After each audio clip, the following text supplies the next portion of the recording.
I have just had my weekly food shopping delivered and I thought I would talk through some of the key items that I've had this week which will help me stay within my calorie range whilst also hitting my macro targets.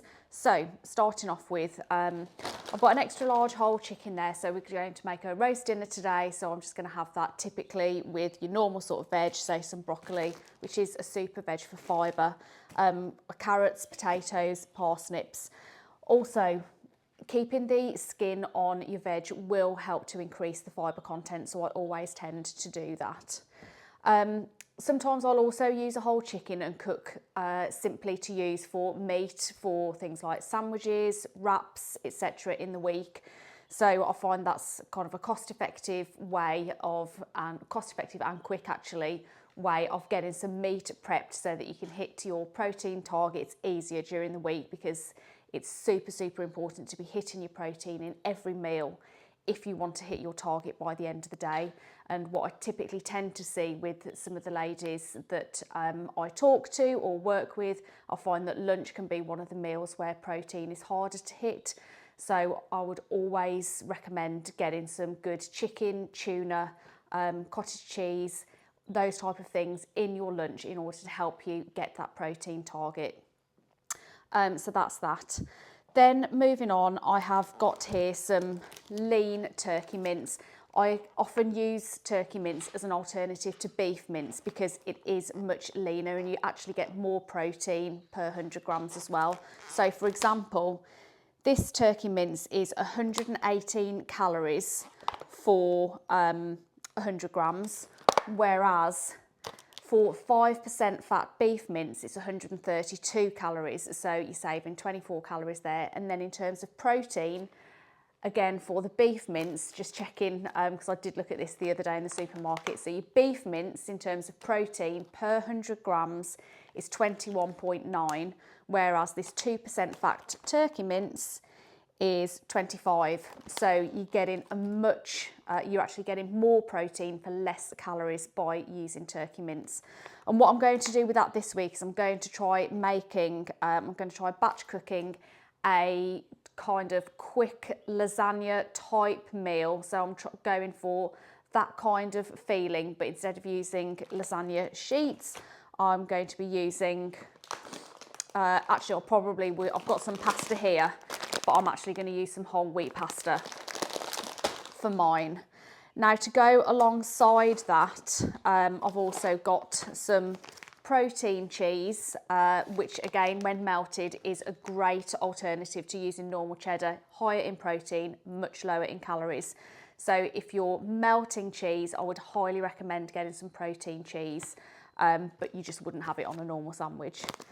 And then I've also got here, so I'll make my own sort of bolognese sauce, but I've got some lasagna, like the white sauce here that I'm going to use to make it really quick to cook. And this is actually a lighter version. So Dolmio now actually do a light version. I think, yeah, this is 30% less fat. So that's going to be much kinder on the calories. I'm going to cook that this week and I will let you know in a separate video how that goes. In terms of other protein sources, we've got some eggs here, typical stuff. We've also got some salmon and got some chicken breasts as well. With the salmon, we very often make a salmon tikka, which we just use with some tikka curry paste, air fry the salmon, and then we serve that on a flatbread. And these Greek flatbreads are absolutely great as an alternative to a naan bread. I think you get the same feeling, vibe and taste from these, but they are typically, again, much lower in calories. And these are a great option for using, for example, with our salmon tikka, or alternatively, you could use them as a pizza base to make some individual pizzas too. And we often do that as well. Also have a good fibre content, so you're hitting a few of your goals by using those. Chia seeds, so just topped up on those. I always use those in my overnight oats for some fibre. Greek yogurt, again, overnight oats. The Oatly oat milk, again, I use in overnight oats, and I always use this rather than either a lower calorie plant milk or dairy, because I find that it gives the overnight oats a really creamy, nice texture. So that's what I use that for.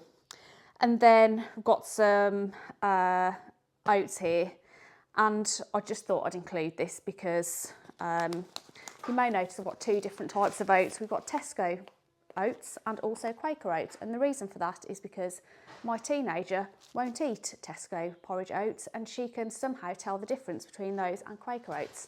So that's why we've got two of those.